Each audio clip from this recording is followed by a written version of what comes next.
बिस्मिल्लाहिर्रहमानिर्रहीम। My dear friends and my loving students, अस्सलाम वालेकुम। आज मैं आप सबको एक न्यू यूट्यूब वीडियो में दिल की गहराइयों से वेलकम करता हूं।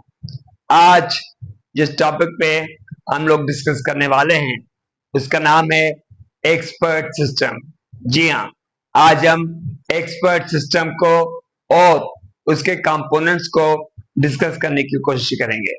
मगर आपको पता है कि हम बात को जब शुरू करते हैं या किसी भी टॉपिक की जब डिस्कशन स्टार्ट होता है तो हम अच्छी सी बात करते हैं या किसी शायर की लाइनों से बात को स्टार्ट करते हैं। आज की अच्छी बात क्या है, आज हम उसको देखते हैं। नेल्सन मंडेला एक बड़ी पर्सनैलिटी गुजरी है, उसको आप लोग सब जानते हैं। उसने एक कोटेशन कही थी जिसमें उसने बड़ी प्यारी बात कही थी।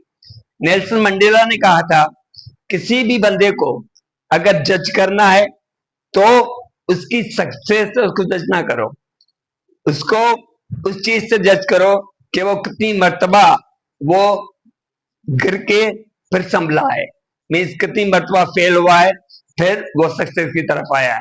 क्योंकि जो बंदा फेल होके सक्सेस की तरफ आता है तो आगे चल के वो बंदा डिफरेंट चैलेंजेस को फेस करने की कैपेबिलिटी रखता है।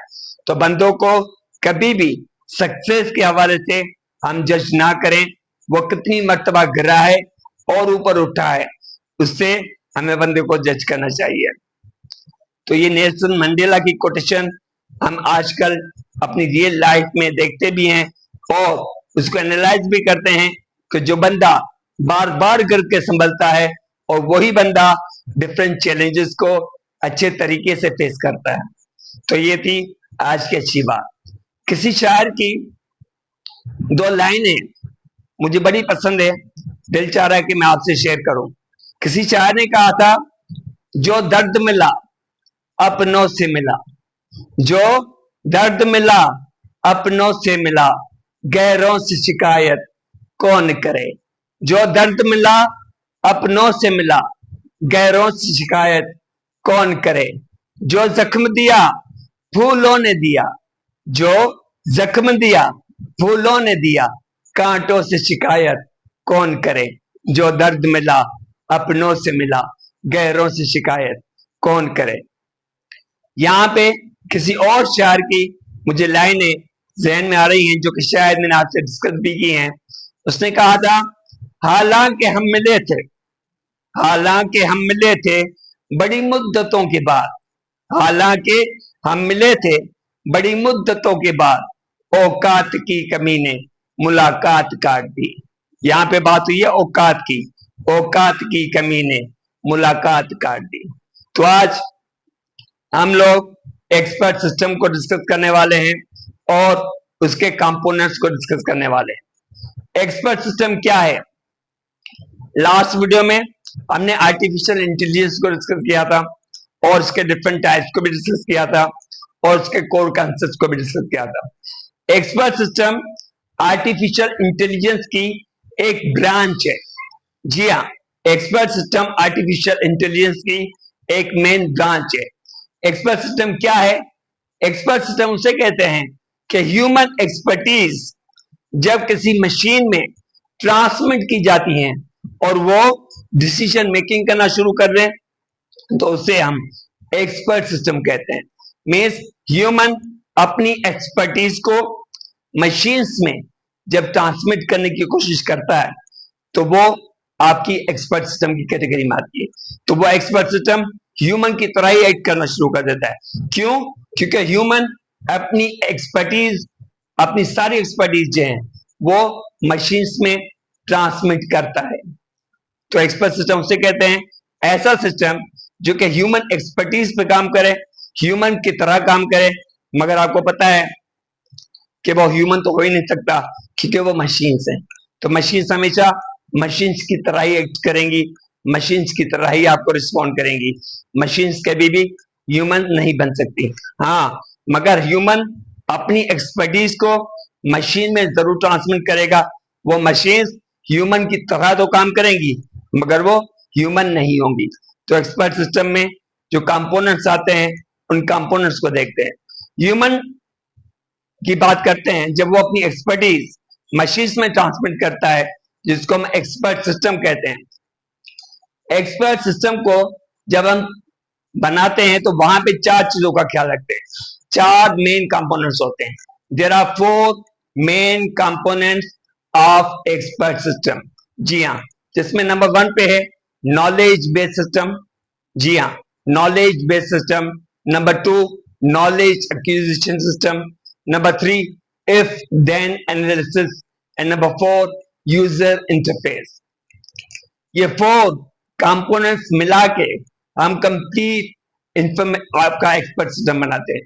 पहला है नॉलेज बेस्ड सिस्टम, मीन सारी डेटा, सारी इंफॉर्मेशन उस पर्टिकुलर बंदे की एक्सपर्टीज के हवाले से जब मशीन्स में सेंट्रलाइज डेटाबेस के थ्रू वहां पे स्टोर की जाती हैं कि वो डेटाबेस आप लोगों का कंप्लीटली स्ट्रांग हो जाए। सारी इंफॉर्मेशन उस पर्टिकुलर एक्सपर्टीज एरिया के हवाले से, किसी भी एरिया का सिस्टम हो, किसी भी फील्ड का सिस्टम हो, मेडिकल के हवाले से हो, इंजीनियरिंग के हवाले से हो, कंप्यूटर सिस्टम के हवाले से हो, किसी भी चीज के हवाले से वो सिस्टम हो, तो उसकी पूरी नॉलेज A to Z, सारे पैरामीटर्स हमें सेंट्रलाइज स्टोर करने पड़ते हैं थ्रू डेटाबेस मैनेजमेंट सिस्टम। इसके बाद है डेटा आपका नॉलेज एक्विजिशन। जी हाँ, नॉलेज एक्विजिशन से कहते हैं कि वो नॉलेज जो हम स्टोर कर चुके हैं वो अपना डिसीजन ले। जी हाँ, वो डिसीजन कैसे लेगी? जब यूजर्स उस सिस्टम को यूज करेंगे तो वो डेटा जो होगी, वो इंफॉर्मेशन जो होगी, वहां पे डिफरेंट डिसीजन मेकिंग कैपेबिलिटीज आएंगी। तो वो चीजें आपकी आती हैं नॉलेज एक्विजिशन में।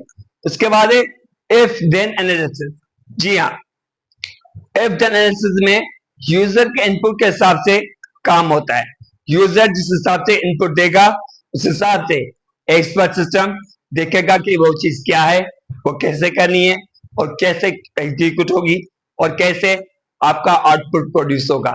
तो इफ देन एनालिसिस में भी आपकी डिसीजन मेकिंग होती है, क्योंकि expert system is nothing without decision making. तो नॉलेज एक्विजिशन और इफ देन एनालिसिस ऐसी टेक्निक्स हैं जहां पे डिसीजन मेकिंग को ज्यादा स्ट्रॉन्ग किया जाता है। उसके बाद मेन आता है यूजर इंटरफेस, कि एक्सपर्ट सिस्टम कितना यूजर फ्रेंडली है। एक्सपर्ट सिस्टम जितना यूजर फ्रेंडली होगा उतना ही एक्सपर्ट सिस्टम आपका एक्यूरेट तरीके से काम करेगा और प्रॉपर तरीके से आपको आउटपुट देगा। यूजर इंटरफेस मीन यूजर जो भी क्यूरी देता है, जो भी इनपुट देता है, तो वो प्रोसेस करता है आपका एक्सपर्ट सिस्टम सेंट्रलाइज डेटाबेस में से, फिर सारी डिसीजन मेकिंग होती है एंड फाइनली आउटपुट जनरेट होता है। तो एक्सपर्ट सिस्टम का कॉन्सेप्ट बहुत इंपॉर्टेंट कॉन्सेप्ट है आर्टिफिशियल इंटेलिजेंस के हवाले से। तो एक्सपर्ट सिस्टम को डिस्कस करना बहुत इंपॉर्टेंट था। और एक्सपर्ट सिस्टम आपका टोटली स्पेशल पर्पस सिस्टम कहलाता है। जी हाँ, expert system purely based on special purpose system, जहां पे किसी भी स्पेशलाइज्ड फील्ड के हवाले से हम वो डिजाइन करते हैं। तो आज हमने ट्राई किया, कोशिश की कि एक्सपर्ट सिस्टम के कॉन्सेप्ट को डिफाइन करें। तो आज हमने इस कोशिश को कंप्लीट करने की कोशिश की। लास्ट में आपको पता है कि हम अपनी बात को किसी भी 2 लाइनों के साथ खत्म करने की कोशिश करते हैं।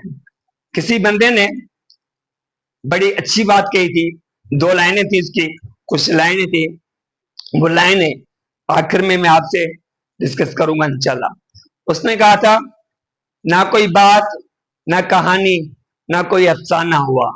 ना कोई बात, ना कोई कहानी, ना कोई अफसाना हुआ, ऐसे हम मिले, ना कोई बहाना हुआ। इंशाल्लाह जिंदगी रही तो नेक्स्ट वीडियो में आपसे मुलाकात होगी। तब तक अल्लाह हाफिज।